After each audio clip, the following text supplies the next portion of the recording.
Hey guys, Jimmy here and welcome back to rFactor 2 for a little look at the NSX. I'm in the NSX Type R.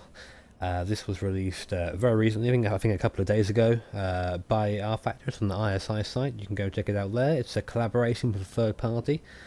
And this car is based, I believe, on the NSX from rFactor 1, as designed by Mr. Huskenveld. So I've probably murdered his name, so sorry Niels in advance.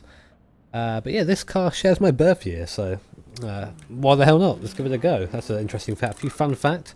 We are at the Silverstone short course here with the realistic clear, I believe, HDR pack that I downloaded from somewhere, with mirrors that are completely off where they should be. And yeah, I've been driving this car a bit. I drove it yesterday for a little while when I had a bit of time when I got home from work, and I'm literally driving just before work now, and that glare on the front is really quite annoying, but hopefully it won't put this off too much. And what can I say? It handles like a road car, which I think is probably the biggest praise I can give it, considering that it is a road car. It's very lazy coming into corners on the turn ends, very understeery. Tires don't really do much for you, they're kind of just there, attached to the vehicle. And this car is definitely better than the tyres it's on, I feel. But I'm used to driving, you know, these race cars, these brilliant things, so I guess it's not really a surprise. They're going to brake nice and early for Stowe. I think I've actually braked a bit too late. Yeah, so I go a bit wide. You can hear the tyres having a whale of a time underneath me, so let's get some oversteer going on. No, not quite there. It's very easy to drive this car like a Top Gear presenter, I feel. Maybe I should have driven on the Top Gear test track for that, but I've never been a fan of that track, so that's why I'm not driving it. There you go, that's what I'm talking about. Just be silly on your throttle. Very easy to understeer off there, even with all the throttle you're giving it. I'm driving with the H pattern as well. This is an H pattern car, 5-speed. There's a very cool video, I think, on YouTube of a certain Ayrton Senna driving an NSX. Not round here, it's around Suzuka. He's driving in loafers like a complete beast, so that's definitely worth a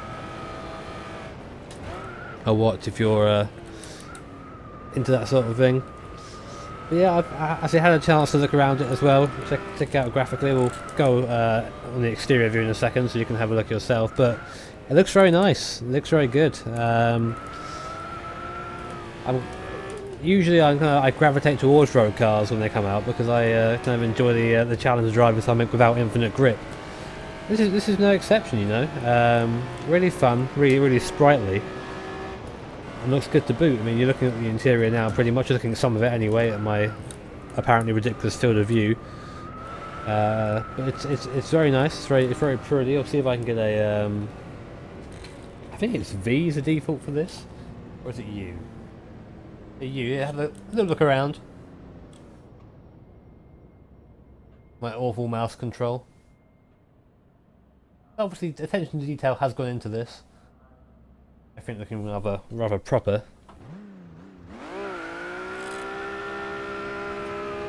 Because why not? Because why not? Exterior is pretty sweet as well. Got the I always love the NSX. It's one of my favourite road cars. Probably because it's a Honda and I'm a Honda fanboy. Let's give it a little spin around so you can see what it looks like. If we can slow it down. Start, please. See, glorious white as well. There are different colour options, but me being a purist, I've got to have it in white. Look at that reflection of sun there. It's a bit too intense for my liking, so I'll go back on board. And I'm getting the spotter again. I rarely hear the spotter. Sometimes he works, sometimes he doesn't.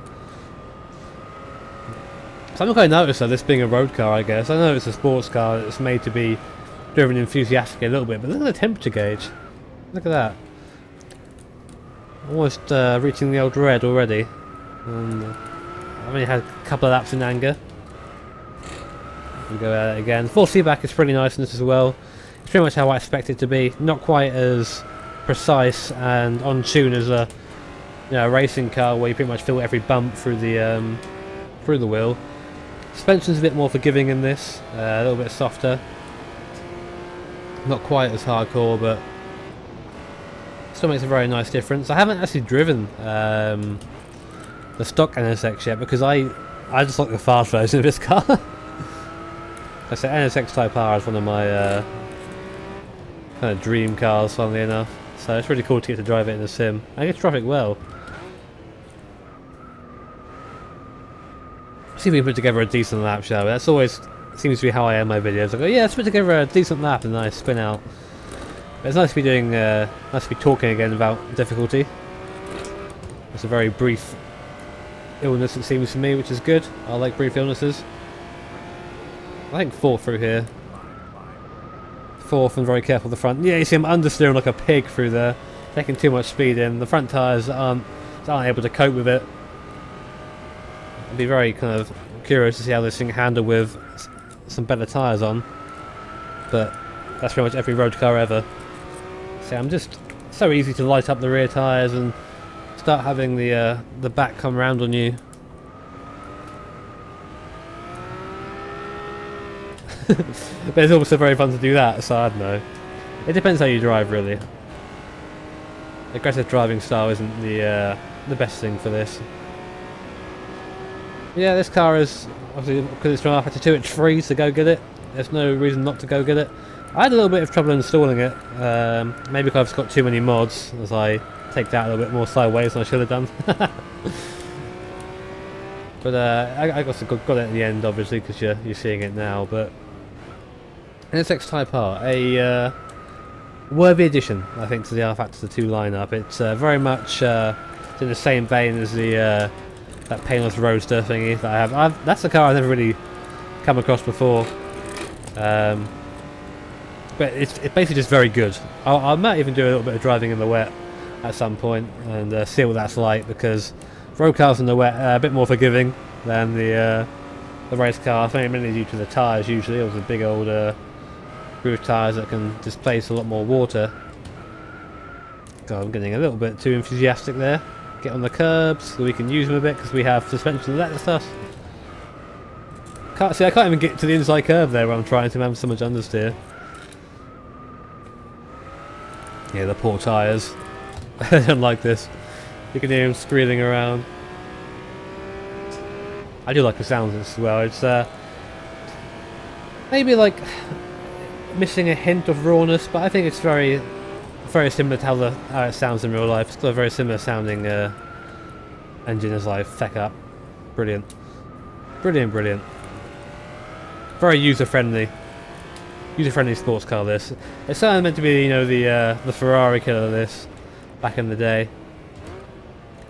But not quite. A lot cheaper as well. But anyway, guys, I hope you enjoyed that. That was a bit of a rambling one, not much structure to that, just me talking about a car that I enjoy. Hopefully you will too. So on that note, guys, thanks for watching, and I will catch you next time for more shenanigans. Goodbye.